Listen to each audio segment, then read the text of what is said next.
मोसौआ होदो हैहा साना हाबाय सानाभा गाबागाव मोसौ हक गलियाव होलां थक थक गलिनि दरा मोजाङै खाथेनानै फै मोसा रांखिनिया जादों सोफै बुन्दाया थैबाय बुन्दिया दं गाबै जाबाय मरं खरं दागाब बागिनि दागाब नों दैज्लांसेखौ फिसिगोन जों मेसें सफैब्ला थांफिन नों गसाइ दुम्फाव नोंनि खन्थाइ फरायनायखौ नुनानै आंबो गोसोखांबायलै गोदो फरायबोनायखौ आदै र' आं जिरायग्रालायनि नाङालै नोंनि खन्थाइ फरायनायखौ खोनानानैसो नायफैदों आं थांनोसै आंबो दखानाव थांनोसै नामा दखानाव थांथ'आलै मानसियानो गैथारा माथो बेनिखायनो बर' फिल्मनि एक्ट्रेसफोरखौसो आङो दखाननि प्रमोसन होनो एसे खबर लाहैनो नागिरदों आं सोर एक्ट्रेसखौ दाथ' फिक्स गैथ'आ मोनसे जायगायाव बर' फिल्मनि माखासे एक्ट्रेसफोरा ज' शुटिं खालामलायगासिनो ना बेखौनो खबर लानो थांनो नागिरदों आं दे होमबालाय फरायदे बेफोरबायदि फरायनाय नुबा मोजां मोनथारोलै ओरैनोबा दानि जुगाव बर' फरायनायनि अनजिमाया गोबां खमायलांबाय दुखिया मानसिफोराल' बर' बिजोङाव फरायो होनबाबो लस गैलालै माहाजोनफोराथ' मालाय इंलिसावसो फरायो गेदेर मिनिस्टारनिफोरा गेदेमा हाग्रामा गेदेमा प्रमद मोनानो मालाय गावबागावनि फिसाफोरखौ बर' बिजोङाव फरायहोआखै गुबुन बिजोङावसो फरायहोदों जों आं मानसियाल' थिखा लाखादोंलै बर' बिजोङाव फोरोंनो आंथ' बर'खौसो फरायखायो मोजां गोरोङा बर'जों फरायबाबो गोरों गाथ'आ इंलिस हिन्दीयाव फरायबाबो गाथ' ना मा होनो दुम्फावाय औ नंगौ दे मोजाङै फराय आरो दिनैनि सानखौ लोब्बा लाखिनानै गासैबो बर' माहारिनिसिम बर' साननि गाहाम हामलायनायखौ नोंथांमोननिसिम जासिहरनाय थाबाय लाब्रा फेमिलिनिफ्राय आसा खालामो जों साफ्रोमबो बर' माहारिया बर' हारिखौ थांना थानायाव बर' रावखौ थांना थानायाव बयबो लैहोर आग बारायनानै बर' बिजोंखौ गोजौ थाखोआव लाङो बर' माहारिखौ हाथरखि बायदि बयनिबो खर' सायाव जोंहोयो जाहाथे जों बर'खौ बयबो नायदावो आरो जोंबो बिखा फोथारनानै खर'खौ थिया खालामनानै जों बयबो गोग्गानानै लानो हायो जय बर' हारिनि जय होननानै नोंथांमोनाबो दिनै आंजों होनफा जय बर' हारिनि सोरनिखौबा खोनादों सोरनिखौबा खोनायाखै जायफोरा जय होनफादों बिसोरनिसिम गोसो गोरबोनिफ्राय रोजा साबायखर बावहरनाय थाबाय आं माखासे बर' एक्ट्रेसफोरखौ खबर लाहैनोसै आंनि लिस्टाव जाय एक्ट्रेसफोरा दं आं बिसोरखौल' खबर लागोन माखासेखौ खबर लाया दे दस्तिमोन दे खर'आव एम्फौ बिदै गोनां आंखौ होखारबाय आरो फिसाफोरखौबो होखारफानांगौ जाबाय नोंहा आच्छा फिसाफोरखौ बेवहाय गालांनानै मा नों सिख्ला बायदि देलाय बेरायहैनोसै नामा नों बायदि नङा आं हिनजाव लबिया एमावाबा दावखाबा दे खोमाखौ हमथानानै थाथ'लाय लाजिनो रोङै गन्थं गैयै फिसाफोरा देरबाय फिसाफोरनि सिगाङाव मा बुंनांगौ मा बुंनाङा बेफोरनि जेबो गियान गैमारा नामा नोंहा मा खालि हौवा हिनजावल' बेलाय नों हिनजाव फाग्लाबानो आंबो हौवा फाग्लि जागोन बे नङा आरो खोनासं जेब्ला ओंखाम संग्रा न'आव हाबनानै ओंखाम नागिरनानै मोना अब्ला आंखौ दा गोसोखां जेब्ला ओंख्रियाव संख्रि नाङाखै अब्ला आंखौ दा गोसोखां जेब्ला फुङावनो साहा मोलोङा अब्ला आंखौ गोसो दाखां आरो जेब्ला खिनो थाङो अब्ला दै जगायनाय गैयाबा आंखौ दा गोसोखां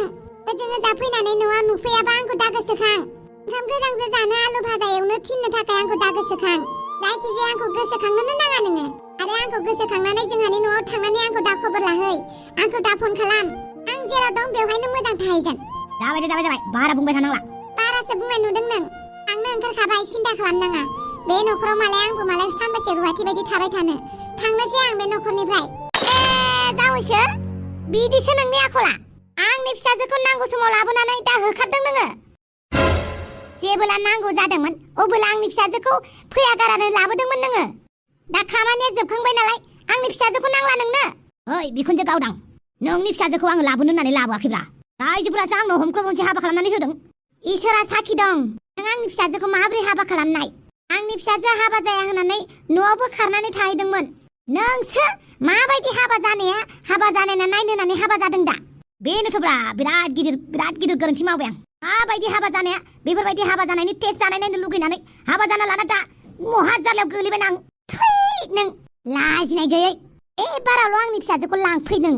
नायथारनि आं माबायदि लांफैयो लानानै थांगोन आं आंनि फिसाजोखौ आंनि फिसाजोआ नोंनि न'आव थानानै मा खुसि मोनदों जेब्लाबो नोंजों रायजादों नोंजों सै मै खालामजादों आंगोबा न'आवनो बोथिसे राननानै थाहैथों अब्लाबो नों बायदि लांसुनिया बिजामादैनो होथारलां लांदो आं फिसिनोबो हाखाला लांखागोनबो आरो आंलाय नोंजों बे होखारजानायखौ नुनानै आं नोंनि न'आव दोनबावनो लांदोलाय बुरैफोर लांखानोसैबो नों बायदि बिजामादैया आंनि फिसाजोखौ फिसिनोबो हाखाया ओरैनोसो नामा नोंनि एमएलए गिदिर मन्थ्रिफोरनि खिथु सुग्रा मा होनखो नों गावखौनो बेसे गिदिर एमएलए साननानै लाखो नोंलाय लाजिनो रोङै गेदेर मन्थ्रि एमएलएनि खिथु सुग्रायानोसो गेदेर एमएलएनि खाथियाव थानानै जेबो बुंनो रोङियानोसो फै नों बायदि बिजामादैखौ आंनोबो नांथारा दिनै थिग टाइमाव मोनफैबाय आं नोंनि आखलखौबो मोजाङै नुबाय आं लाजिनो रोङिया नोंनो इलेक्सनाव भट होआखै मोजाङानो जाथारबाय आं बेनोथ'ब्रा नोंसोर मालायखाब्रा बेनिखायनो नोंसोरखौ मालाय खालामनायानो मोजां थांदो बे न'खरनिफ्राय ओंखारलांगोनबो आरो खोनासं आंखौ नुबानो गोजाननिफ्रायनो एरायखा मोखांफोरा फांथेनानै थाखा जाहाथे नोंनि मोखांखौ नुनानै आंनि रागाया बारा जानानै नोंखौ अन्थाइ खुबैया आरो आंखौ अन्थाइ खुबैलायथारगोन आरो नों माथो आं बायदि बिजामादैखौ अननानै लाब गैया नोंलाय माथो आंखौ अनखायानो नोंलाय माथो सन्थलाखौसो अनो बांसिन बिजामादै उन्दैखौसो बांसिन अनो मालाय बेहा मोजां नालाय अनगोन आरो नोंहालाय मानि मोजां मानसिया गावनि हिनजावखौ दुखु होयो गावनि फिसा फिसौफोरखौ होखारो लाजिनाय गैयै एकबाराव नोङो इलेक्सनाव जेनगोन नायबायल' था जेब्ला इलेक्सनाव जेनगोन अब्ला दों खारनानै आंनि फिसाजोखौ बिफैफिनाबानो जाबाय नों बिया नोंनि नोंसाजोखौ हाबा खालामनानै आंबो मालाय खुसियाव गैयाब्रा खुसियाव गैयाथ' आरो आं खुसियाव थानो रोङिया मालायखौबो खुसियाव दोननो रोङा नोंखौ खुसियाव दाथा होननानै आंनि फिसाजोआ बुंदों आजि गैयै हांग्रिबान्दिया आबौ एमाव आबौ दाउखा थौ बे फाग्लाजों थाबाय थानांला आबै आरो आफा जोंखौ नागिरफैनाङा दै गेजेर बेरायनो फैब्रा नोंफाखौ नाया नामा नोंफायासो नोंसोरखौ बानायदों ओइ लाजिरोङै फिसाखौ बानायबाल' जायाना बानायदों होननानै मोजाङै खांनांगोन बानांगोन मोजाङै गियान होनांगोन नोङो फिसाखौ बानायदों आंनि फिसाजोआ बानायनायाव हेफाजाब होआखै नोंखौ लाजिनाय गैयै गावल' फिसाखौ बानायदों होननानै दुगाथार मोना नों फिसाफोरखौबो नायनो आंदोलाय थांदो बाथारबाय आंबो हारसिं बिन्दास थानोसै आं नै मालाय हारसिं बिन्दास थानोसैनो थौदो थम लानानै फैखादों आं थम ड्राइभारा नेबाय दङ बियो थौदो बिदिबालाय थांदो एसे माथाफोरखौ थान्दा खालामना लानोसै आं आंनि न'आवल' दों फैनानै फिसाजोखौ लांफैफिननो मोना नों खोथाया दिगदारसो जागोन हौवा हिनजावनि गेजेराव आं हाबनो गोसो गैयामोन नाथाय सासे बिमाया माबोरै सिरि थानो गावनि फिसाजो आलाय सिलाय जाबा बिमानि गोहोखौ खम साननानै लानाङा अराबाराबा थां होजागोन आंजों नैबे नोंखुनजो गावदाङाबो ओरैनो लोदादा बुहे गालि जायाखै मिथिबाय नों बायदि बिजामादैखौ खर'आव लानानै सोर गिदिंनो हाबावो आं मिथिना मोनाखै बिखुनजो गावदांखौ थौ फिसाफोर फैदो आयै बेफोरबायदि फाग्ला मानसिजों नांनानै लाब गैया मोजाङै खोनासं आंखौ नुबानो गोजाननिफ्राय एरायखा नङाबा अन्थाइ खुबैजागोन आंजों थौदो फिसाफोर खोनासं जेबोला गोनांथि जायो अब्लाल' दों दाखारबो नोङो थांदोलाय बिखुनजोफोर थांदो बांद्राय मानो होख्रावगासिनो गारमाफोरा गाज्रि जागोन ना ओरैनोबा एसे मोजां दुरलायलाय मोजां नुथारदों मानसिखौ आरो रागाजोंबा बेसे गाज्रि नुयो लाजिनो रोङैया थैना थाहैया मानो नों बायदि बिजामादैया थैना थांबाबो लस गैला बेनो आंनि बिजामादै महरै नोंजों रायलायनाया जोबथा बिनि उनाव नों आंनि सुथुरसो लामायाव लोगो मोनबानो अन्थाइ खुबैनाय जागोन जागोन देनजारलै आंना बिखुनजो गावदाङा मसि रागा जोंसुलिब्रा अबसे साननैसो हारसिं थानाय नायनोसै आं बिराद टेनसन दं फारसेथिं इलेक्सनाव जेनगोन ना देरहागोन हाफाङासो देरहागोन ना जेनगोन ना आंसो देरहागोन ना आंसो जेनगोन बेफोरखौ सिन्था खालामबाय थानोसै आं साननैसो इलेक्सननि रिजाल्टआ मोनबासो एसे गोसोखौ फुरथि खालामनोसै आं खुलुमबाय बर' हारिनि हाथरखिफोर खुलुमबाय नोंथांमोनखौ खेबसेयावनो ज' लोगो मोननानै गोसोखौ जोबोद मोजां मोनबाय आंनि मुङा सन्थला बयबो बुङो आंखौ खाफाल जिला ओमफ्राय आं लाब्रा फारानिफ्राय फैदों ओमफ्राय जोंखौ बोरै नागिरना मोनखो नों आरोखि जोंथ' बै हाग्रायाव खिनोसो फैदोंमोन आरोखि खोथाया जाहैबाय नोंसोरखौ खेबसेयावनो ज' शुटिं खालामदों होनना खबर मोननायखाय नागिर फैदोंमोन ओमफ्राय आंनो मेकआप आर्टिस्टआ खोन्थाखादोंमोन एक्ट्रेसफोरा खिनो थांदों बै हाग्रा बारियाव होननानै उनावबा लोगो मोनगोन ना मोना होननानै नोंथांमोना खिदोंबाबो आं नोंथांमोनखौ नागिर फैबाय आरो गाज्रि मोननाङा दै आच्छा नोंथांमोना खिखांबायबा औ दे होमबालाय आङो खोथाखौ गोलाव खालामालासिनो खेबसेयावनो बुंखानोसै दै माने आंनि बादामालि कम्पानियाव हिनजावसा गानग्रा बादामालिया बेवहाय सासे मडेलनि गोनांथि जादोंमोन नोंथांमोना सोर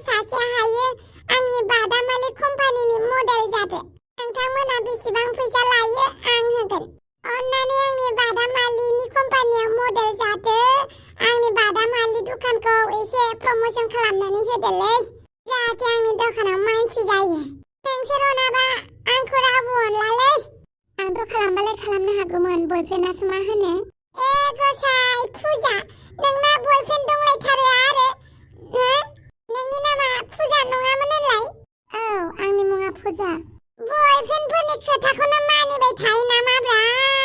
मानिनांगौबो बिदि होननानै गासैबो डिसिसनखौ बयफ्रेन्डनाव जाबनो नाङालै फुजा एक्ट्रेस आं नोंखौबो फसायबायलै फुजा बादामालि मडेल जादो दे आंनि दखाननि बादामालिनि आंजोंहाय आंनि बयफ्रेन्डआ आंखौ रायगोन गसाइ ओमफ्राय फानसि नोंलाय नों आं आइनावसो सोंनांगोन सन्थला आइया पारमिसन होयोब्लासो आं नोंनि बादामालिनि मडेल जानो हागोन गसाइ औ आं गासैबो डिसिसनखौनो आइनिफ्रायसो लायो दे जोबोद मोजांनि बाथ्रा औ बेसे आंनि बादामालिया मडेल जायोमोनब्ला मोजां मोनगौमोन आरो गुबुन सोरखौबा सोंदोहाय नोङो दे फुजि एक्ट्रेसआबा मा होनगोन गुफुर गावरांदां बिराद मोजां नुथारगोनलै फुजि नों जुदि आंनि बादामालिनि मडेल जायोब्ला अन्नानै जादो जानोलाय हागौमोन आरोखि नोंनि बादामालिनि मडेल नाथाय आं फिसाय सिबिसुलि अनसुलि बिसिसो आं फिसायनि खर' बारनो हानाय नङा आच्छा बिदिसो जाबाय होमबालाय जोंना संगिनायाबा मा होनगोनलै दे संगिना नोंनो माबा मोनसे आदब खायदा बाहायनानैब्लाबो आंनि मडेल जादोलै आंनि बादामालिनि नों अनाब्ला आंखौ रावबो अननाय नंलालै संगिना प्लिज अन्नानै आंनि बादामालिनि मडेल जादो जानोथ' हागौमोन नोंनि बादामालिनि मडेलखौलाय होमबालाय जादो आंनि हासबेन्डआबो आंखौ बादा होगोन बेनिखायनो आं नोंनि बादामालिनि मडेल जानो हानाय नंला गसाइ बादा होग्राफ्रानो जेव दंजोबथारोलै होमबालाय बोरै एक्ट्रेस जाखोब्रा बादामालिनिबो मडेल जानांसिगौब्रा मानो बेफोरबायदि बुङोलै जानोथ' हागौमोनहाय सन्थला नाथाय जोंनि बर' समाजा बेफोरखौ गनायनाय नङा ओरैनोबा एसेयावनो कन्ट्रभार्सि जानो नागिरो सन्थला बेनिखायनो नों गाज्रि दामोनसै दे बुजिबाय हेलिनायाबा मा बुंगोनलै आंबो मालाय माथो बुंबावनो सन्थला आंबो जोबोरैनो गोसो दंथारोमोन नाथाय आंबो हानाय नंला दख'नाफोर बान्देन गाननानै साफायजानो हागौमोन नाथाय बादामालि गाननानै जों साफायजानो हानाय नङा नोंसोर गानफेराखैमोन ना गाननायालाय गानोहाय बेफोरबायदि फट' साफायजानोबो गोसो जायो जों बादामालि गाननानैबो जों मडेल खालामनो गोसो जायो नाथाय सम आरो बोथोरा जोंखौ हेफाजाब होआ बेनिखायनो नों गाज्रि दामोनसै दे गुबुनफोर एक्ट्रेसफोर दंबावो बिसोरखौ खबर लाबानो जाबाय आंनि नोजोरावथ' एक्ट्रेसफोरा गैलानो होनजायो माखासेखौ सोंखांबाय आं बिसोरबो खालामानो बुहुदानो बयफ्रेन्डआल' बादा होनाय होननानै बुङो नांगौखौसो बुङो ना नङाखौसो बुङो आं मिथिला बेनिखायनो गोसो सायराब्राबैनो थांनोसै आरो इउटुबारफोरखौनो खबर लानोसै दे इउटुबारफोरखौनो खबर लादो बिसोरनो नोंनि बादामालिखौ प्रमोशन खालामनानै होगोन बे दे जागोन सनि प्रिया कुइनखौनो खबर लाहैनोसै आं बेसो बादामालि गाननानै मोसायो औ सनि प्रिया कुइनखौनो थांनानै सोंहैदो नों जागोन दे बर'नि हाथरखिफोर आं थांनोसै दे होमबालाय अके बाय दे फिसाफोर बेखौनो गावनि न' होननानै थादो आयै जों बहाबाफोर थाहैनोसै नामा बेवहाय ज' फैनानै थाफैबाबो उसुबिदा जागोन ना ओरैनोबा हाबा जाखांनाय हिनजावफोरखौ बिमानि न'आव थाफैबा मानसिफ्रा गाज्रि नोजोरै नायो हिनजावखौसो गाज्रि सानो गाव गाज्रिखायसो हौवाजों होखारजादों होननानै सानो मालायालाय मालायनि न'खरखौ हाबनानै नायाना साजों नुनायखौसो बुङो दा जेबांथो मोजां मोनदोंबालाय गावबागाव फैनानै एसे गियान होफै एसे आइडिया होफै एसे दुखु सुखुआव बाहागो लाफै आरो जाय बिदि बुंदों आदो नैबे नोमा थासान्दियाव गिनाङाय फिसा जेबो साननाङा बेबो नोंनिनो न'खा जेबो साननाङा दे बेवहायनो थादो आरो गुमैनि आखलाबो बारदायथारबाय साननैसो बेवहायनो थाथ'दो माथो गुमैया लांफैफिननो हागौ एबाराव इसिबां गोरलै हगार हरा माथो एसे मस्ला जानो होयथ' गोथाव मस्ला गोसा मोनजाफ्लांबासो मिन्थिगोन बियो दा गावनि फिसा फिसौखौ होना हरनाया ओमफ्राय आयफ्रि रानियालाय बहाथो थांदों दानिसो ओंखारलांदों गामियाव बै नसुंसेनि फिसाजोजों ओंखारलांदों टाउनाव थांनो होननानै दे होमबालाय नोंसोर जेखौ मोजां मोनो बेखौनो खालामनोसै आं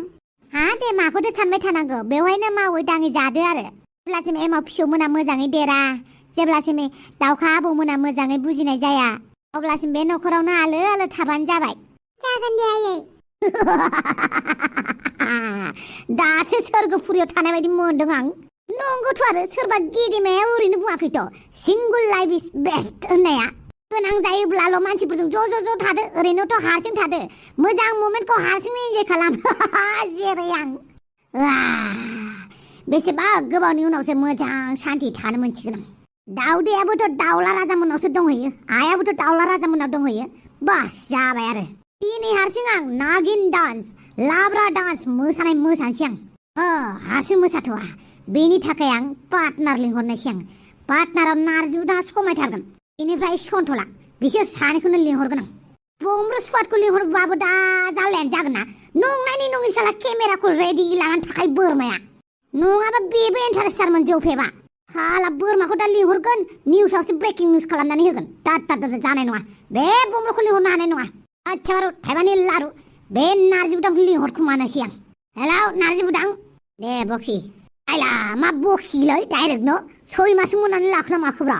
नोंसो 6 मास साननानै लायो खोमालै आंथ' नोंखौ अमा होननासो मिथियो थोद मा बुङोब्रा नोंलाय नारजि बुदां गोदाव सोरावलाय आच्छा बारु थाइबानि लारु आंनि न'आव दिनै पार्टि दं फैगोन ना नों मानि पार्टिलै आं पलिटिकेलखौ लानानै पार्टि खालामोबा आं खिफिनोबो थाङालै आच्छा पिकनिक जानायाव गेसाव खिफिग्राया नोंसोमोन होमबा पिकनिक जानायाव खिफिया माथो होमबालाय माथो पार्टि जानायाव खिफिनोबो थाङा होननानै बुंनांगौब्रा नोंलाय बेनिखायनो आं नोंखौ पिकनिक जानायफ्राव खिफियो खोमा सानदोंब्रा बादो बेफोरखौ पार्टिया मानि थाखाय पलिटिकेलनि पार्टिबा आं थांखायालै मा सब समावबो पलिटिकेलनि खोथा लाबोयोलै पलिटिकेलनि अनगा बेलेग खामानियानो गैला नामाब्रा बांद्राय पलिटिकेल रायलायबाय थाग्राब्रा जेबो खामानि होआलै नांगौ समावल' रायलायनांगौ नाङि समाव रायलायनाङा ओमफ्राय दिनैनि पार्टियानो जाहैबाय आंनि खुसिनि पार्टि नों फै दे हिनजावफोरनो दाखोन्था स्पेसियेलि हापांनो अरख्लाब फैथारगोन बियो आंखौ बेबो गोदनायाव खोन्थायालै मानो खोन्थानांगौ जाखो थांगासिनो दङ दे थाबैनो फै सन्थला दस्तिखौबो लिंनानै लाबो गाबागाव लिंहरब्रा मा आंखौ लिंनो खोन्थायो दाहोना थां माथां दोन आच्छा बारु थाइबानि लारु फारि लिंहरजोबनोसै आं बे बमब्रखौ गारनानै ओइ अमा राजा सासे मोनफैखाबाय माथो ओइ अमा राजा नोंनि हेफाजाब नांगौ आंनो मा हेफाजाब नांगौ नोंथ' हिनजाव बुरखायनायाव बिराद एक्सपार्टथारलै ओरैनो हिनजावफोरखौ मोनलाबायो आंलाय माथो सासेबो हिनजाव मोनालै आच्छा दिनैसो आंनि टेलेन्टखौ बुजिबाय नामा नों नोंनि टेलेन्टनि थाखायनो जोंफ्रा हिनजाव मोनाब्रा नोंसोर बायदिनि 101टा हिनजाव सायख'नानै दोनोबा जों बायदि मानसिया बोरै मोननांगौ जाखोब्रा आच्छा बारु थाइबानि लारु सोरखौ फटायनांगौ बुं बादालिब्रा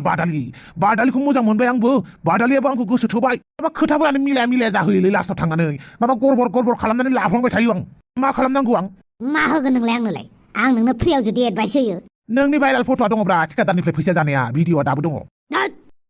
मा सिगियोलै नों जुदि नोंनि भिडिअखौ भाइरेल जाजानो लुगैयाखैबा आंनो हेफाजाब हो आरो नोंबोथ' आंखौ किडनेप खालामदोंमोन ना बे खोथानि हिसाबखौ सोर होगोन नों जुदि आंखौ साजा होबाय नोंबो आंजों गब'फाबाय आरो आं सानस्रिनो रोंखायो फाखनाव रावबो सानस्रिनो रोङा मिथिबाय नों जुदि आंखौ गब' होबाय नोंखौबो आं फाखनाव लाफाबायब्रा आच्छा माबायदि हेफाजाब नांगौ नोंनो मा खालामनानै लाबाय थायो नों माबा आं बादालिखौ बुरखायनो रोङालै माबा मोनसे बुरखायना लाबा माबा मोनसे जायो दाखालिबो मोनसे घटना जाबायना बादालिया माबा माबि रिल बानायबाय बेखौ आंबो माबा होनफ्लांना लालायबाय बेयावनो दाय जालायबाय मालाय मेथाइफोरखौ जानला माला ओरैनो भिडिअ बानायनो होननासो बानायनो आंहा मेथाइखौनो नंगौ साननानै रागा जोंबायब्रा बिनि उनाव बादालिया सोंलायबाय आंनाव आं थैबा नों मा खालामगोन होननानै आंहाबो सारादु होगोन होननानै लाफ्लांबायना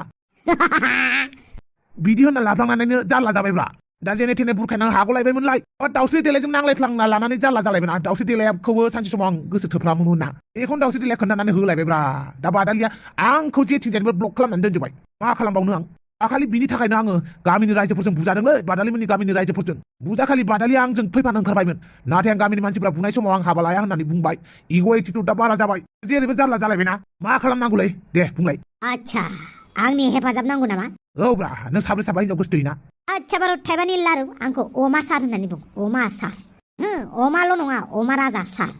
उसुबिदा मोनथारोलै आं आयला मानो उसुबिदा मोननांगौ जाखोब्रा अमा राजा सारल' होननानै बुं देलै दे अमा राजा सार आंनो हेफाजाब नांगौ आच्छा दे अनखांखां मोनबाय आं नों बादालिखौ लोगो हमनानै डाइरेक्ट थांनानै बुंबानो जाबाय ओइ बादालि नों आंखौ मा सया खालामो फै आं नोंखौ दिनै खुदुमगोन फै आं नोंखौ बिखायाव बोजबगोन फै आं नोंखौ बानानै लागोन फै दिनै सानैजों जोंहा ज' सिमां नुलायगोन होननानै बुं माने सानैजों ज' थाबा ज' सिमां नुलायगोन ना बे खोथाखौ बुंदोंब्रा आच्छा बिदि बुंबा जागोन ना जागोनब्रा नों जायखिजाया थांनानै बुंहैदोल' नोंनि जारौ खावलायाव खेबसे बिलिरनो नोंनि जारौ गुस्थियाव खेबसे सफ फुदुमनो नोंनि दैनि दोहौ बायदि खानाय बिलाइखौ खेबसे बिलिरनो नि आदै मदद गुफुर थांदों दा आंखौ खेबसे नायनो होननानै बुंदो बास गलिखाबाय नंगौना नङाब्रा नंगौ थां थांनानै डाइरेक्ट सब खुदुमनो होननानै बेहिखा थां आच्छा खुदुमनायनि खोथा बुङिखायनो आंखौ रागा जोंदों खोमालै ना माथो बांद्राय भद्र जानानै खिथिबाबो हिनजावफ्रा मोजां मोनालै डाइरेक्ट खुदुमगोन आं होननानै बुंखानांगौ माथो खुदुमनो मोनागौ मानि हिनजावफोरनि खिथु खारोनो खुदुमखांबाथाय हौवाफ्रा अगालि मोननानै हिनजावखौ गोसोथोआनो सोर खोन्थागोब्रा नोंनोलाय दाउस्रि देलाय बिदि होननानै खोन्थादोंब्रा बादालिनो दा दाउस्रि देलायनि खोथाया सैथो बायदिसो मोनलायलांबाय आं डाइरेक्ट खुदुमनो बिबा गाज्रि जागोन नामा दाद आंनि एडभाइस लानो नङाबा मा बालनो फैदोंलै दाद थां जागोन दे जागोन आं बुंनानै नायगोन थां बुंनानै नायथां होमबानो नोंखौ गोसो थोखागोन बियो आच्छा दे साला स्वाद रागा जोङोलै आंखौ किडनेप खालामनायनि थाखाय लोगोसे आंनि भिडिअआ बिनि आखायाव दङ बेनि थाखायसो आं बेखौ एसे गारनाय जादोंलै नङाबा सालाखौ ना रायजोफोर माबायदि सुनि खाफालै बेथो सासेबो बर' एक्ट्रेसखौनो मोनासै आं प्रमोसन खालामनो थाखाय दा एक्ट्रेसफोरखौथ' सासेबो मोनासै दा थांनानै सोंहैनांसिगोन आङो पुष्पानिता स्वर्गियारिखौनो सोंहैनांसिगोन फारसेथिंजाय सनिप्रिया कुइनखौ सोंहैनांसिगोन बिसोरसो एसे बादामालि गानलाबायनानै बारल'लाबायोलै बिसोरखौबा मोनगोन ना मोनाथाय मोननांगोन बिसोरखौनो सोंहैनांसिगोन आरोखि बाप्पावै सन्थ नोंखौ लोगो मोनबाय मोजाङानो जाबायलै आं हले मोजां मोनाखैलै नों मोजां मोनाबाबो जेबो नङालै नाथाय मोनसे खोथामोन ना अमा राजाया मोनसे गियान हरदोंलै आंनो बादालिखौ डाइरेक्ट थांनानै माबा खुदुमनो बिनांगौनो बिबा मोजां जागोनसे मा खुदुमनोल' डाइरेक्ट उन्दुनोनो लिङिथां थां औ नंगौ नामा नोंना माथो आइडिया एसे बेलेगथारलै नंगौ थां मानसियालाय मानसि रागा जानानै थांखोलै उरलालानो साइस गैया बयस गैया बे सन्थलाया आच्छा बादालिखौ डाइरेक्ट उन्दुनो लिङिसो होमबा आङो साननानै बोरैबा मोनलायलायदों जियानो जादोंला सोंना नायनोसै फाग्लिखौ होमबासो आंखौ बावगारनो हानाय नंला खोमा ना रायजोफोर होमबासो आंनि खाफाला गेवसिगोन खोमा दे बिदिबालाय आं बादालिनिसिम थांनि अब्लासिम नोंथांमोना जादो लोंदो उन्दुदो गाबोन लोगो मोनलायनोसै बाय